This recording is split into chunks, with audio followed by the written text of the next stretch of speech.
So hello, welcome to the Expat Pod. My name is James, your host, and today I'm joined by Morgan, who we met actually on Facebook. You replied to a comment of mine asking for amazing stories about expats who lived abroad, and you happened to get in touch, and we've been, communicating since then, and now finally getting the chance to record an episode with yourself. So if you'd like to give, I guess, a short introduction of, where you're from and where you've lived.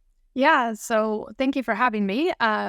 I always love sharing my story as an expat because it's kind of like everything that could go wrong went wrong, and yet still here I am. So I hope it could be helpful where other people can learn where I completely failed.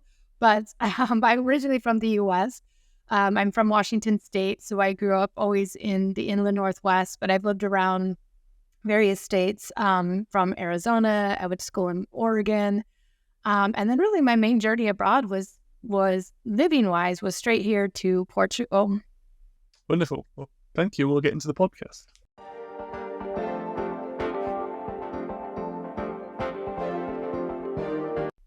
So hello, welcome to section 1 of the podcast, all about getting there. So Morgan, obviously you said you've lived around the US. Obviously there's not too many barriers to traveling around the US, I imagine. It's just you find a job, find somewhere to live, and you can kind of uproot yourself. Is that a fair assumption? Yeah, some people go by jobs. I was kind of doing it through school. I grew up in Washington. I had done my prerequisites for medicine school, and I ended up going to alternative medicine school. I went down to Arizona where I got in touch with doing acupuncture, oriental medicine, and then I completed grad school up in Oregon. So for me being a student, it was pretty easy to bounce around. You just kind of need to find a place to live and at least have somewhat of an income. Maybe change over your state driver's license, but realistically, especially as a student, there's not a lot of paperwork and not a lot of research that needs to be done. It's super easy. So then the big move was then to go across the Atlantic Ocean And it never was really on the radar, which is, this move kind of took me by surprise. So after I graduated in Oregon, of all places, I know there's lots of irony in here, but it really, worked out quite well. I opened an acupuncture clinic in Idaho, of all states, and it was really great. I loved it, except for the fact it was just a small place, and I really had missed city. I had this sort of like wanderlust type of thing, and so I had this great clinic going for like 5 years, and so one of my summer holidays, I was like, I'm going to take myself to Europe. I've never been. So I thought it would be so wonderful to take this trip. And I had this sort of notion. I wanted to find a place that I could work 1 year abroad just to have a completely different experience, sell my clinic and then figure out within the States where I was going to relocate that had more of the things on my list. Because, let's face it, no place is perfect. So created the list of kind of what state I'm looking for, and I thought, let's do this. And so I hadn't sold my clinic. I just, put it on pause over the summer. I had a couple massage therapists and things working there. And I took this trip, and I flew into Paris, and I spent some time in Paris, and I traveled all through Spain. And then I ended up in Portugal, and I was going to fly out, and there was this weird thing that happened where they had me on the register for the flight the day before, even though my ticket said the day that I thought I was at the airport. And they said, sorry, you don't have a flight home. You're going to have to wait for 2 more weeks. And I thought, what am I going to do? So, okay, let's just keep traveling north. Why did this happen? And so within this 2-week time span, I ended up renting this apartment on Airbnb. And I had been picked up by hosts before. It was nothing like out of the norm, out of the ordinary. And it was this man who offered to pick me up at the train station and just touring me around this small city in Aveiro in Portugal. And he said, my friends are here, by the way, if you don't know anybody, or since you don't know anybody, would you like to come to lunch? And I was like, sure, again, in 3 months of traveling, not the first time that it had happened, but this particular group of people, one of the women who was at lunch, her job was a relocation specialist. And so I had this conversation with her about all the things, like it just started like lighting me up, right? There's all these, things that are happening. I'm stuck in this country. She's talking about, she was the fast track in of how easy would it be to live abroad for 1 year. And so it really got me thinking, and we had this conversation. It really became more of a dream than, oh wait, maybe this is a possibility. And so I went back home and, I had my clinic, I put my clinic out for sale and it sold in a hot second once I realized, what, I want to go to Portugal for 1 year. And I did a pre-screening to say that I could have a work visa there. And so it just it all kind of set up. And that was how I really solidified the idea of going to Portugal. So in terms of the screening process to get a visa, was that difficult? Just based on your education and your kind of what you've done previously, what was the kind of process for that? This is big error number one. So even though she worked for a relocation specialist, she herself had passed me off to one of her employees, and they did the research for me, and they were like, oh, you're in luck. You can have a work visa in an area of higher education. We need people in medicine and all of these things. And it seemed like an easy enough thing. And I did not do enough research because there is such a depth that you need to look at in terms of schooling. And, and I should have stopped and thought about this. When I worked in hospitals in the US, there were people over from other countries that had been anesthesiologists in India, for example, that were lab techs here because the education requirements don't translate to equal a license in every single country. So realistically, had I followed it down, it was a great place to start. But if you're in an area of alternative work or medicine, there's more layers to dig, and it's harder to come about how you could get a visa. So did you go with the visa you found first of all then? So I was like, my clinic sold, and I thought, hey, I'm just going to go over there.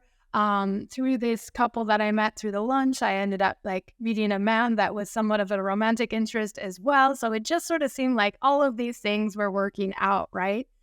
And lo and behold, as I got into it, then the work visa thing just never was able to come to fruition. When you arrived in Portugal, was it on a visa, or was it on a working travel, or? I was traveling here on a U.S. passport with the idea that I was going to get a work visa. U.S. passport gives me 3 months to be in the Schengen area. So back in that time, it was still acceptable after 3 months. If I did not have some sort of visa, I could just hop out of the Schengen area and come back in and get a passport stamp. Now there's you have to be out of the Schengen area for 30 days, I think it is, or 3 months. It's quite an extended period of time, 90 days perhaps. Don't quote me on that because I'm not really researched on it at the moment. But at that moment in time, it was pretty easy. I had this kind of pile of cash from the savings of my sale of my clinic. It's really a low cost of living. Again, at that time, it was a much lower cost of living country. And so it wasn't really on my top list of priorities. And I just thought that I could, make that work. And so the way that it unraveled for me is I ended up, this man that I met, and we got in a relationship, we ended up getting pregnant really quickly. And so it really changed the direction of which I went, because, here I am, a foreign national in a country, and I'm pregnant. What do I do for healthcare? So had to make some decisions quickly. Yes, I can pay for it out of pocket. They won't deny foreign national healthcare. But in terms of pregnancy, it can be a shade of gray. And really most people go to the U.S. to have kids. So most people don't go out of the country to have children. So I was a bit opposite in that. And so I was so in the panic of thinking what to do that my partner and I at the time, we ended up getting married. And so that's where my visa came in for, just in terms of having healthcare to give birth to a child. So that actually, having that paused me from researching even further the acupuncture lessons, which we'll come back to at the end of the story. Sure. So then going back to before you left the US, did you have accommodation planned, or obviously you met this couple before you sold your clinic up? Did you go stay with them, or did they help you out in terms of finding somewhere to live? Yeah, they had an apartment in a beach apartment that was able to, they would let me to stay in until I could find a place to live and to rent and to do all of these things. So really, I had all of these pillars lined up. I had a place that I could stay. I had some, contacts. They spoke their English was amazing. They are all well connected into looking into jobs, into work. And, at the time too, they did wholeheartedly believe that somebody with an alternative medicine background could come in and have this visa and kind of assimilate into the country, if not for permanently, at least for a temporary amount of time without too much trouble. I guess that's quite useful to have that kind of network before you go, just to make sure that you do there's somewhere to go to when you arrive in a new place. Before you moved, then obviously Portugal speaks Portuguese, America not so much. Did you were you trying to teach yourself the language? Do you have a tutor? Did you at all kind of invest some time into it before you moved, or was it just you trying to learn as you arrived? Yeah, I didn't invest any time into it before because, as a tourist, it's pretty easy. Most people will speak English with you, but the smaller the places I went, I realized in order to live somewhere and to assimilate, you don't go to the tourist places and people don't want you to speak English. If you're not a tourist, they want you to speak their language. And so it was a really steep learning curve for me. It's an extremely challenging language. Language is not my forte. It is not my strength. It's been such a nightmare. But I ended up I just got lessons straight away. The pronunciation is completely different. Just the way you tackle the vowels is not what we do in English. It was just really hard being older as well. And as an American, quite honestly, especially growing up in the North, you do not need 1 ounce of any other foreign language because you're just not around it. You're not immersed in it. So that in itself was a bit of a culture shock to me too. And, I wasn't going to be the person, who was I to expect them just to, flip their English on whenever I needed something. And really, truthfully, what put me through it the most, because I have this medical background, was being pregnant and going to a healthcare system where no doctor spoke English. And it was the most terrifying experience because how could I ask valuable questions and receive the information I'm looking at in terms of something I've never experienced in my life before? I've never been pregnant. I have all this knowledge. I have questions I want answered. I do not understand what the heck the doctor is saying. Was really, really terrifying. And so it was like, hurry up and learn this. Well, that must have been quite scary then. But I guess we'll get into that a bit more in the second section of the podcast. Before you moved then, was there anything else you needed to try and do in terms of maybe, I guess, understanding how you were going to live financially in Portugal? Did you have to open a bank account in Portugal, get a prepaid travel card? Was it the kind of thing you did for that? I had, through my bank, I had an international travel card, which, just in a visa, and I could manage things on online banking. I didn't really set up anything ahead of time, yet I had banking information gathered from my research, so looking up the types of banks where there was a couple of credit unions that had some, foreign branch partners and things like that. So I did do some loose research in that way. And it's pretty easy to get a bank account over here if you have a couple of the right documents, which I didn't. But for me, again, it was short-term thinking. I'm thinking 1 year, I could easily manage 1 year using my U.S. accounts, or even an international account like Wise or something would have been completely sufficient because you can have those electronic numbers with a Portuguese account and a U.S. account and all of these different things. So there's a lot of ways around it now. And again, in my mind, I'm thinking a 1 year time frame, more or less, just to have an experience. I was planning when I left West Soil to stay here permanently. So that was a big switch in my plan. I can imagine so. Was there anything else you needed to kind of tick off a list before you left? I was pretty, what do I want to say, unattached. I had this clinic, but I didn't purchase a house.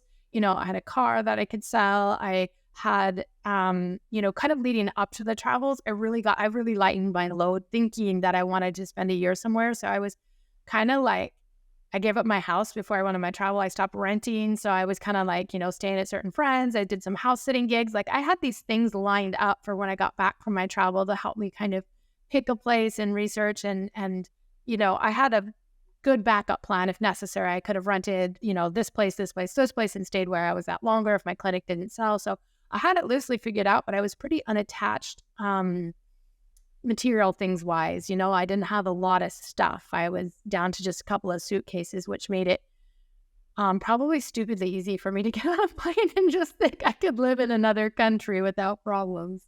Well, that's a great way of ending the first part of the podcast. And thank you for sharing the information.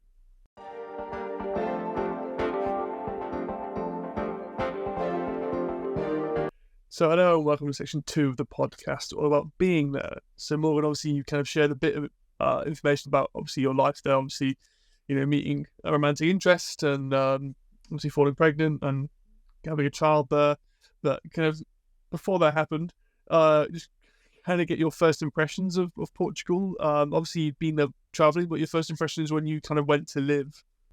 I mean, it's beautiful. And most people, anytime I tell them, they're like, oh my God, that's my paradise. It's really a stunning country. It's a very small country. It's mostly coastline. It has some of the most beautiful beaches, but there is kind of this inland aspect with some more, we'll call it mountainous terrain, but just a variance of terrain and climate. It's an extremely small country, but from zip code to zip code, the accent is different. Each region is known for something. It has very, very rich history. In fact, back in the day, it was between Portugal and Spain who owned half of the world. And but since they're a small country and a coastline, they had many, many things taken from them because they just could not defend themselves with any amount of efficiency. But they do have an extremely rich history. The people are so inviting and welcoming and kind. I had been in Spain about a month before that, and I will speak nothing more than I was in Spain and then I was in Portugal, and it was like night and day in terms of being received. And people want to know your story and want to try and speak English. Even if you're trying your terribly accented Portuguese with them, they want to come to where you're at. And the architecture is stunning. It's a cool country. It also is very old school. It's very third world, and I don't want to say third world. It's a poor country in terms of, they've had a lot taken from them. There is a lot of richness and flow, but there is a lot of discrepancy in terms of affluence and very underprivileged in the amount of the financial distribution. And it's quite amazing to see how little people can live off of in some senses. It's also still a bit old school, and it's call it like in the machismo way of thinking. So it's a bit of the patriarchal in that family structure. It's all the grandfather and to the father to the son, and women have certain roles and men do, and that's not all still around modern day, but there is this sort of thread of generations past. You can feel this in the way they relate about roles and things, which was really different than where I came from as an American. Yeah, so yes, was it difficult to kind of change your paradigm when being exposed to that? Was it difficult to maybe integrate so much with that being the underlying kind of culture? Yeah, in some senses, it was really difficult to shift without, I don't want to be insulting, but I also want to stand up for myself, right? And back to that terms of, even their idea of what a birth plan looks like. Well, in the US, we have these elaborate options, like women can write these birth plans, they can create them, they can do all of this, anything under the sun they want. And here it's like, this is the way it's done. And I thought, can we meet in the middle? How can we do that? But I didn't even have the language to bring that through. And so there are situations where where I've had to really step outside of myself and do something that didn't feel necessarily aligned, because that is just the way it's done. And so separating from that and not taking it personally, if that makes sense. Yeah, that's a very, very good point. You have to obviously have some respect to where you're living, and obviously the culture is obviously different, but in the same time, you kind of have to stick to your own principles. It's finding the balance, I suppose, or finding the right way of getting that message across without insulting someone or being rude or, making more trouble than it's worth, but still trying to show that, this is what you expect from people you socialize with or in your inner circle, I suppose. Yeah, absolutely. It's taking loads and loads of discernment. So I've really got this deep, discernment muscle and trust muscle that's, kind of evolved from it. And I really do appreciate that. But it's also given me a completely different perspective of myself in terms of where I sort of stand in the world, and that there are just so many different ways of being and thinking out there far from that I grew up in. So it's constantly making me check that sort of operating system running in the back of my mind and meeting life where it's actually at.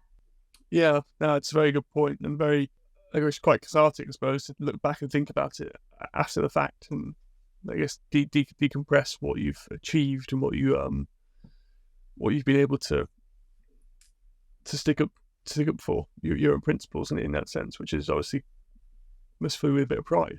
Going back to when you first arrived, then in terms of like the socializing aspect, obviously you moved not really knowing many people, maybe a handful of people.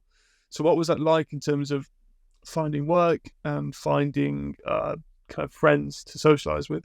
It was so extremely difficult. Like, I still to this day have never worked in Portugal in terms of actually working in it for a Portuguese company or anything within the country itself.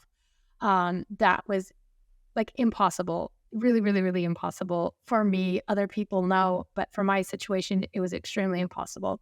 It was also really hard to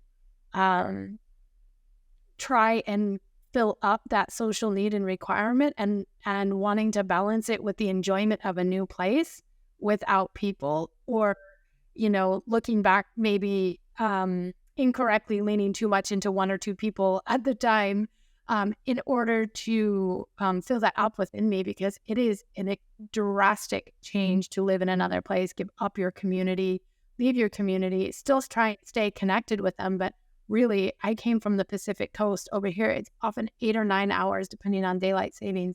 Really, really challenging to keep in constant contact with, you know, in respect to both of the people's lives. Like, it's just really, really hard with such a big time gap. And I'm also here. And yeah, it was one of the biggest challenging things. And it took me a long time to start creating a community where I felt really seen and heard and balanced and really aligned with. That took years for me. And what were your kind of your vehicles in order to do that? What were the kind of situations you found yourself in order to make a community? You know, it really took me getting divorced and moving to a city. When we were married and when I had my children, is a very, very small town, and there's nothing wrong with it, but there was not a lot of openness in that. There's not a lot of foreigners. And at that moment, it was like me meeting my ex-partners, his friends and their wives or their whatever. And so it was like we were friends by default. I had friends by default, but it didn't really feel like I was able to connect with anybody. Like even going to a yoga class or doing something, like had I had babysitting, it was all in Portuguese. It wasn't really assimilated enough. And so as I got divorced and moved to a larger city, there is a larger group of expats, but actually a lot of them are Portuguese that have just moved out and come back in. They, they want to be, they've been expanded in a different way that are a little bit more open-minded into receiving people. And so it's been a different journey in that sense. And then cycling back to getting married, having a child in Portugal, if you wish to share about that, what was that like in terms of, obviously it was quite quick from what you disclosed in terms of obviously wasn't expected, and then in order to be confident in or comfortable having a child in Portugal, you got married in order to get the visa and access to healthcare. What was that whole process like? Absolutely. It was terrifying. And, you know, one of the things that I can reflect on the most is that the amount of change that happened just from moving to a country alone is so much for your nervous system to integrate and to take time to get used to.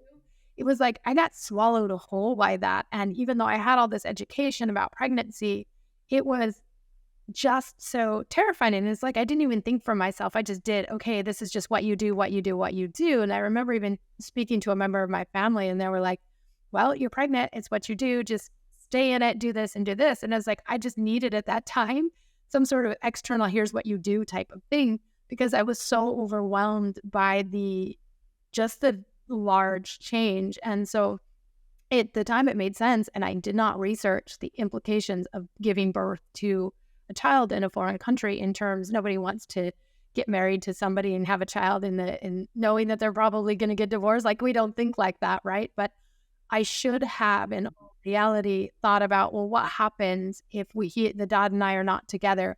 What does that mean for the child? Because I was able enough to research my children have dual nationality. They're half Portuguese, half American. I did get all of that done, but I didn't take it that level deeper because it was just so scary. Again, doctors and nurses didn't speak English. There's always that fear of, I just felt so isolated and alone. It's like going through such an amazing life opportunity without any of my family or friends around was like just extremely isolating, and trying to even still get to know this person and put faith and trust in it, and faith and trust in myself that I can do this, was really, really a scary experience. And, you know, it has shaped me in many, many ways. And again, having my 2 kids here literally sealed my fate to stay here. And I've come to make a lot of peace with that, and I'm very happy here. But it was one of those things, like one decision that I made in default really had such an impact on the rest of my life. So out goes the window of that 1 year of exploration. Like, really, that was done. How long into your trip did this all kind of arrive on your doorstep, in terms of you must have been there an awful lot of time, and then suddenly the purpose of the trip changed? Yeah, it was so fast. It was like, I want to say like 3.5, 4 months in. Like, it was really, really quick to when I had been here. And so, you know, in my mind, I'm still pursuing, in order to have this work visa, I needed a B2 in Portuguese. So I was like pursuing how I could get those certificates at the university and looking into that, still in this mindset that this was a possibility. But I just needed these things. And then like this sort of derailed it a bit, and, or at least, you know, pushed it out a little further. So yeah, it was really quick. And again, it was too many changes all at the same time. Like, I wasn't able to keep up with that in any sort of like clear-headed fashion. And in terms of the bringing up a child in Portugal, is that different to what you expected it to be compared to your kind of life in the States? Yeah, I remember like so many of my friends that had babies, and there's like this beautiful time when the baby's born, and you just sort of lock yourself in at home, and you got all of this lovely, you know, Pinteresty, Instagrammy time with this cute little newborn. Oh my God, no, it's like the 20 cousins are stopping by 12 times a day. You're expected to have like food available and tea, and greet them and allow them to touch the baby and hold the baby, when all you really want to do is lay in your pajamas and get sleep anytime the little thing is not crying. So it's right from the get-go, it was like completely opposite of any notion that I had for raising children. And there are parts of it that I really love, this community orientation. Like my boys have a very, very lovely relationship with their grandmother. She's almost like, she's just a fixture in their life. They're very close and tight. There are some families that blur the boundaries of like all the roles and things, but there is still this essence of community that does come through. And even people who don't know your children, the way that they just respond and care for and look out for is really beautiful.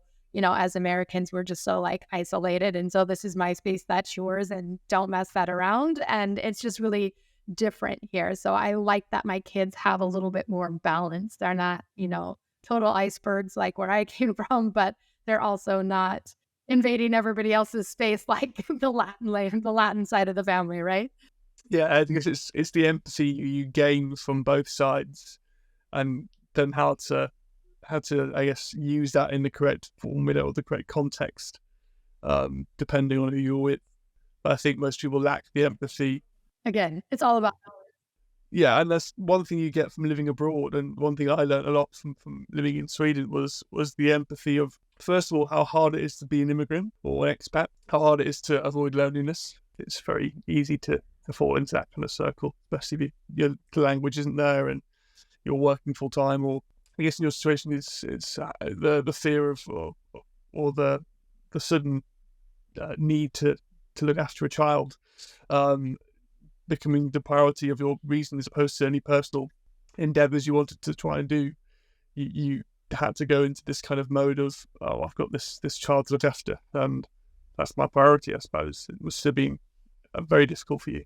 Yeah, it was hard, because when you have a child, I mean, like you said, that's everything. And so there goes any work and progress on a social life, or maybe a life. For me, it was like that just had to be all on pause to care for the poor human. And that was extremely isolating. And you nailed it. It's very hard to fight the isolation especially, like the holidays would come around and Thanksgiving, and well, that's not a thing here. That's a very American holiday, but it happened to be one of my favorites. So how can I honor that and fill up that loneliness? Or these different points of the year would roll around where I was really wanting that connection to my American community. And it just it didn't exist here. And then they would have things here that were really fun to learn about and to be a part of, but it didn't have that same resonance. But it just felt like all of a sudden, not the fault of my son, but my world just got really, really, really small. Yeah, so I guess homesickness is quite a big problem, I guess, for expats, and especially you mentioned before being potentially 9 hours difference from your family or your friends back home. What were your kind of coping mechanisms of homesickness? Yeah, that's a tough one. I tried as much as I could to keep, FaceTimes and have regular scheduled calls and all these things, but that just got harder and harder with kids. And then, my friends, their lives moved on too. They weren't just waiting around to hear what was happening for me. And so for me, I really just turned inward. I really reached online to find different communities. I've always been kind of a lot into meditation and spiritual practices and things. So I really leaned into that and kind of expanding my self-care practices within my own capabilities, and started to think I will always find a solution. If there's something that I want, I'm not going to just stop at a no. It might not be that avenue, but how can I open something up for me? So I began to do a lot of research about, okay, if I can't, this is going to be really hard to actually do acupuncture here. How can I use what I know? How can I use this? How can I move myself forward in a way that I feel like I'm in service? Because that was such a huge part of my motivation to be in medicine and to work with patients. I wanted to be in service and make a difference. And here I was, very small village where they still sometimes have donkeys on the road with this new little thing that needed all of my attention. And I really felt like, wow, I've collapsed this side of me, and I wasn't ready and willing to do that. So really the online community shifted me, taking some different courses and really allowing myself within the time frame of being a mom, how can I continue to expand as a woman? In order to persevere, I suppose, in terms of you get hit with a hurdle and then you obviously go over it and find another one.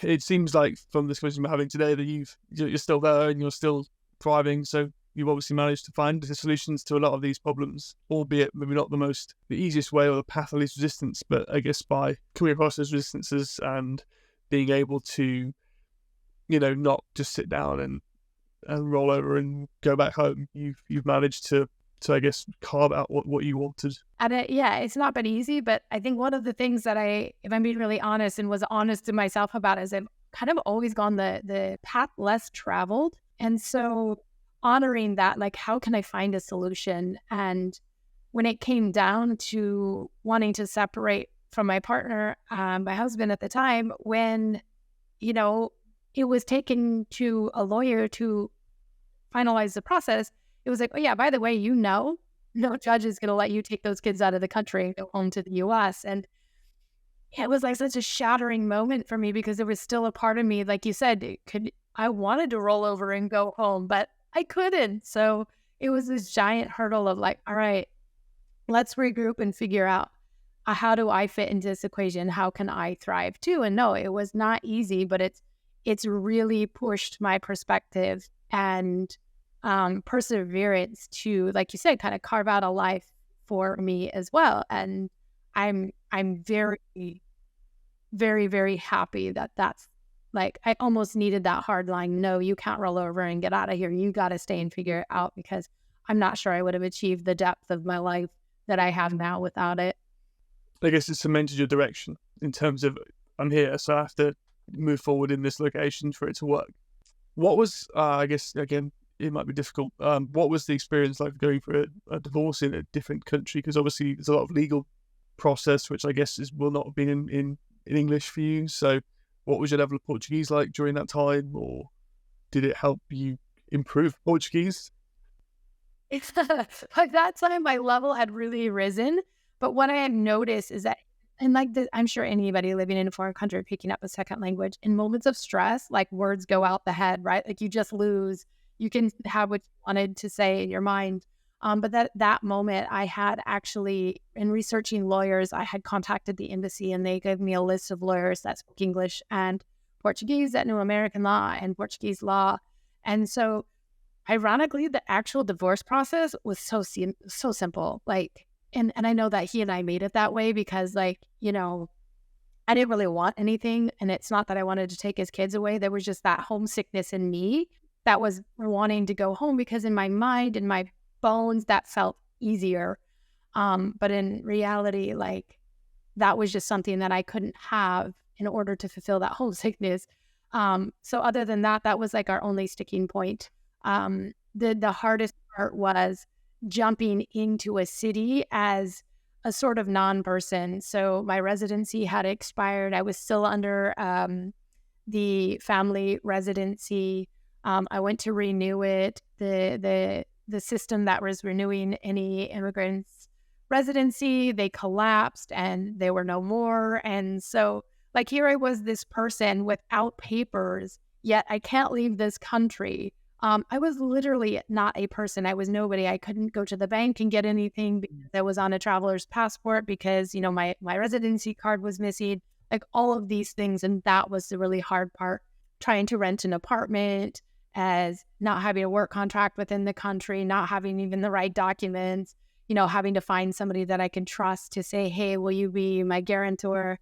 No, I'm not going to skip out on rent, but, like, you know what I mean? You need the right person to come in and help you. And those things ended up all coming in. But there was a good, probably 3-month window of sheer terror where I felt like I had just jumped off of a cliff, because I didn't have the foundational pieces which I really needed to create this life, this new start here.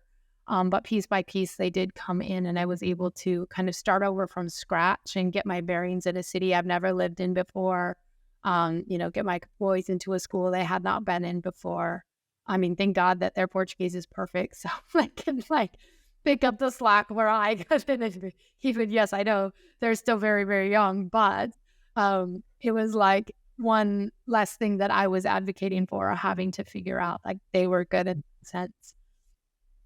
What was the solution then? Obviously, was it just time in terms of being able to then get papers, get a bank, get a house? Did someone step up and help you out, or? Yeah, so I had a friend of a friend who knew somebody that worked in the legal department of this particular system, and they opened a claim and found out where my card was, and they ended up giving me my card. And I mean, this is, mind you, over a year and a half. I went like 6 months without documents. They still have not updated all of my documents into the divorce name, because you lose your married name. And so the system is very, very slow. And the bureaucracy here, that's just standard. It's not to be insulting. It's just what it is. And as an American, I'm like, no, we need this yesterday. And so again, it's that learning curve, but it really did take somebody who knew somebody to get me in, to open the door for me. And that's always felt a little bit misaligned for me, because there are people in my situation who don't know somebody to open that door, and they're still stuck. And that just, that like pulls at my heartstrings a little bit, because, of course I took the privilege because it came in front of me, but I don't feel like I'm more privileged than other people. I feel like it's something that should be equally obtainable. There are still in me that I'm like, oh, but now I can apply for citizenship, and that will give me that deeper sense of safety and security. Like, there's still a part of me that's afraid that I will be deported for some technicality, which would never, ever happen. I know that it wouldn't, because my boys were born here and I'm their legal guardian. Without those pieces of paper, it really, your security is only a couple of lines thin. You know what I mean? So does that mean you've not been home or left the country? Yeah. So in our contract, the boys and I can go home. It's really kind of silly, like 2 months a year, but not consecutively, as long as I don't interrupt their school year. Well, that's school year. That's not even possible, but I do have the privilege that we can go. I'm like, really, that is like the most ridiculous thing. Let's work the math out on this. But we did go home for a summertime, which was nice, before I moved to Porto, the city I'm at now. So I had some like reset time. And it was also really eye-opening. I was like, I'm actually really grateful to be raising 2 small children in Portugal at the moment.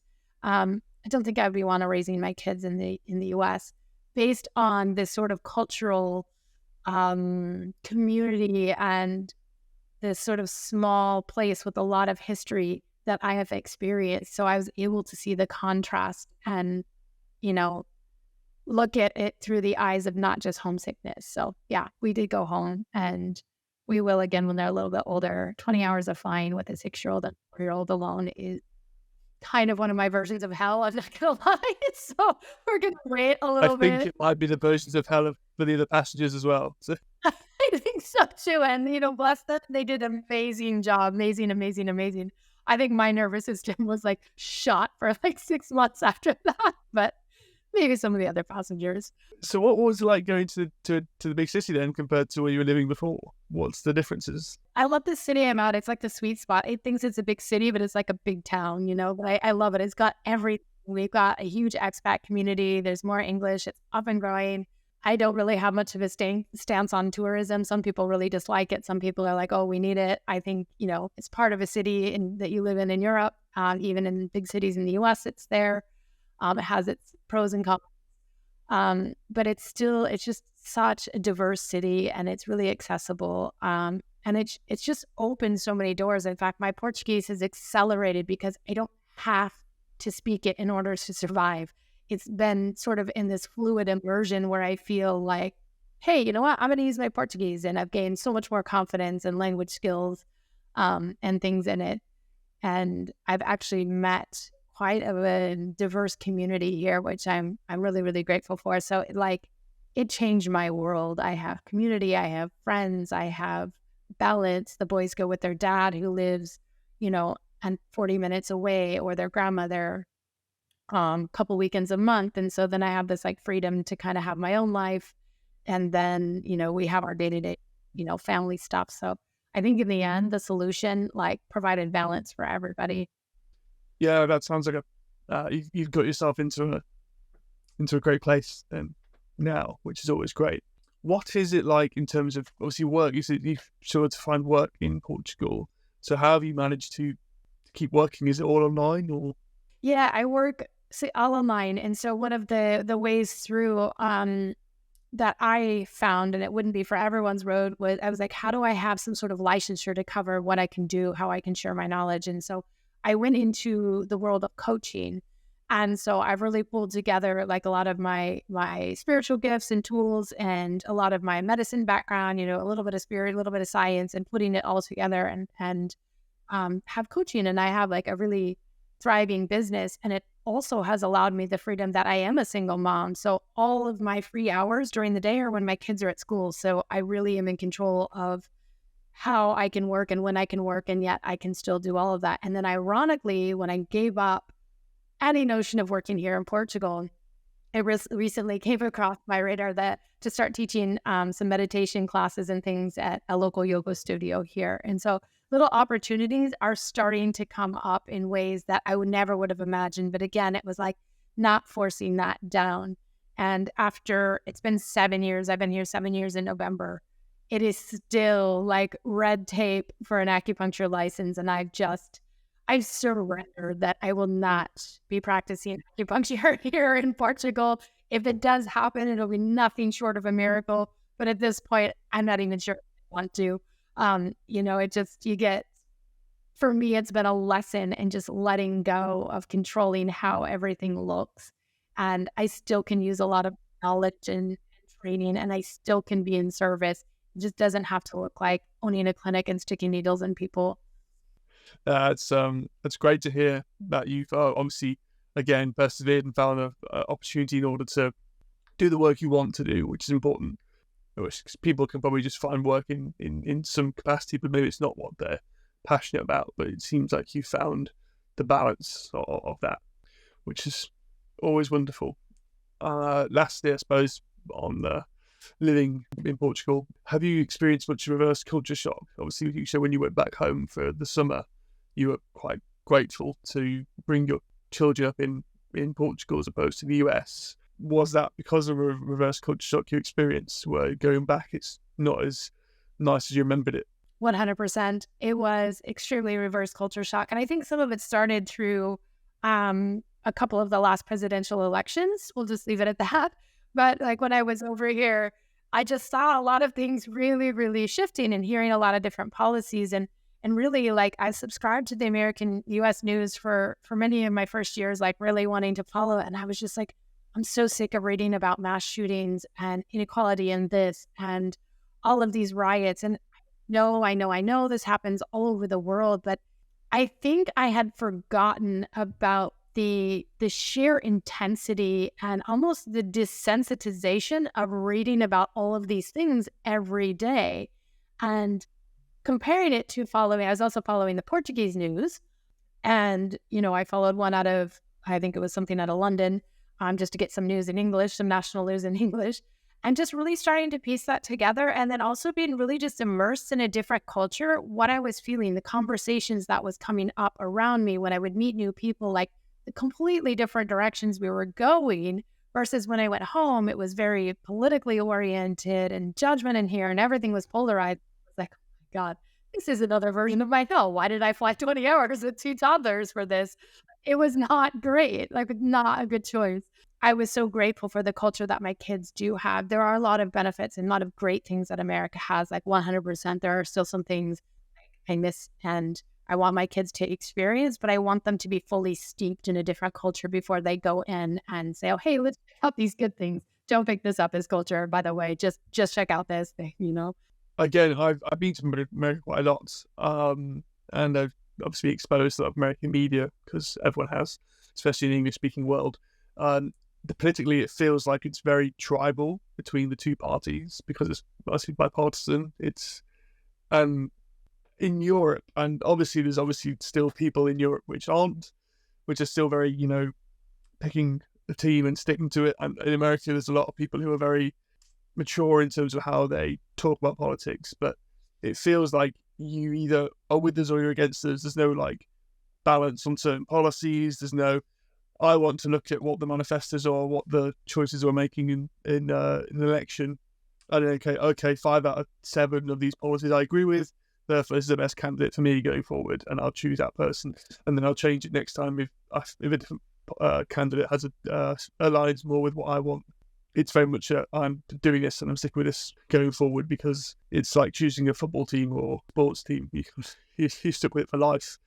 That's how it feels from my perspective of American culture. I don't know if that's the case. I'm sure it's minorities that are making the news as opposed to majorities, but it's still quite scary to see. I know the UK, we got Brexit, so we can't really talk, but it's fearful. We all have our thing, but and it really leaves so much more space for that, like I said, polarization, but also that like judgment and that sort of constant fighting, right? And U.S. by and large is far more conservative about a lot of things. And, I have 2 little boys that grew up in Europe, and that it's like most kids under the age of 4, like run around naked on the beach. That's just the way it is here. And it's like hordes of tourists are here. It's not that it's a nude beach. It's not that anything. It's just like there's some level of, comfort in your own skin and body. And there it's like, oh my God, what is wrong with your children? They need therapy. They're just changing into their swimsuit on the beach. Like, how dare they? They have no shame. Like, put them in the bathroom to change and do that. And I remember it being kind of shocking, thinking, hey, like, they're just kids. Like, why make a big deal of it? And so things around, all spectrum of topics have this sort of, you're either one side or another. There's not a lot in between, like that example that you painted. And I really like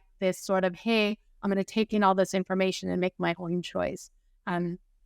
Feels a better place to raise children as free thinkers and as to be their own people and to how they want to show up in the world versus this is the way it's done, because that has not served me in my life. So let's give my kids another chance. Also, we'll never go forward if we think the way it's done today is the best way. We'll never improve. We never, upgrade. No, and we need to evolve. That's all things do is they change, they grow, they evolve. That's life, right? So staying in that energy and being very mindful. Yeah, exactly. Wonderful. Is there anything else you wish to, I guess, touch upon about living in Portugal or your experiences of being there?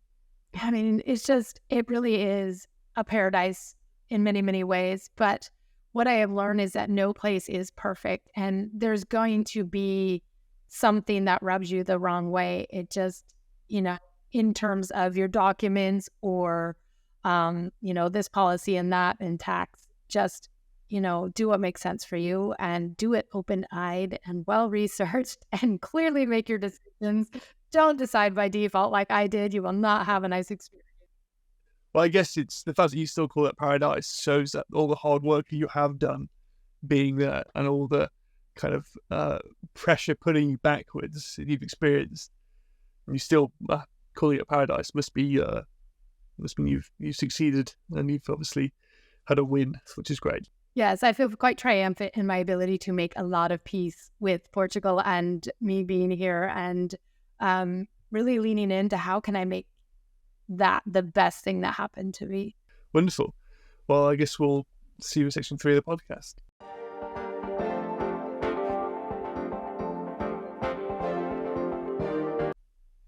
So welcome back to section 3 of the podcast. This is all about a kind of room review. I haven't really named it yet, which I've been saying since episode 1. And I should actually name it because it's getting embarrassing now. But essentially, it's just a kind of recap of your time, be it what you would maybe change differently. I know you kind of touched upon that quite a bit in the second section. And also advice for people who have left the US or moved to Portugal. So if we start with the kind of advice to yourself before you moved, is there a lot? Where to start, I suppose? I would go back and tell her to do your research, and when you think you're done, do more, and when you think you're done again, do more, but just to go deep, because I was so under researched, thinking just a work visa would solve it, but I didn't research enough taxes, I didn't research enough banks, and all of these things that really make a life go. I also would have researched worst case scenario. If I was stuck, if it didn't work out, I would have gone deeper into that. I also would have played that game from that point of view of, I don't know all the possibilities that could unfold, and just hoping that research mentality that like when I was pregnant, I would have had that ability to stop and research, okay, what are the implications of having a child in a foreign country? I mean, like, I would have done that before I left had I known that that was an issue. So the more I would have told her just to research, the better. It's a great point, and I guess which echoes a lot of people's experiences of living abroad. That they think they know enough, and inherently, from me doing this podcast, I found out people don't know enough, and yeah, it's quite a common issue. Going through to some advice then, people, obviously research being a key one, but if someone was to leave the US and move somewhere else, what would you kind of tell them to do? Yeah, the biggest thing, like, okay, if you're coming and you're still in the age of working, really, really research work visa possibility, and down to the fact, did you get educated in a public school system? Is it available in a public school system here in Portugal? Because if it's not, you're going to have a big, big problem. So if you have a specialty degree, if you've had a master's, if you've got a doctorate in something, you have to make sure the equivalent that is been taught in a public institution. Even though the Department of Education recognized in the same equivalence of Portuguese Department of Education, my school, it still didn't have it taught in any public school. So there's a big, red tape that's hit there. And realistically, it's just that they have not encountered this problem enough to create a solution. And I doubt many acupuncturists are going to be flooding Portugal anytime soon to help them want to, remove this red tape. So there's that. And I think that falls under the guise of alternative medicine. Tax is the biggest other thing that I've come across, whereas Portugal and US have an agreement that you will not pay double taxes. They are in this same, there's a tax treaty, more or less, but a lot of retired expats that are here still have some hookups and hiccups about where their money is in the US, the taxes, and all of these different things. So just really have an accountant in both countries, have a Portuguese tax accountant and a US tax accountant, because it's really, really helpful to make sure that you're crossing your T's and dotting your I's, because those are the things that can really impact your life without really knowing it. And then again, right now the residency card situation is an extreme nightmare. They're probably not getting it straightened out anytime soon. So just, again, heavily research what papers you're coming on, how long you can be here type of thing. Great. And then kind of what's been your favorite thing about living abroad then?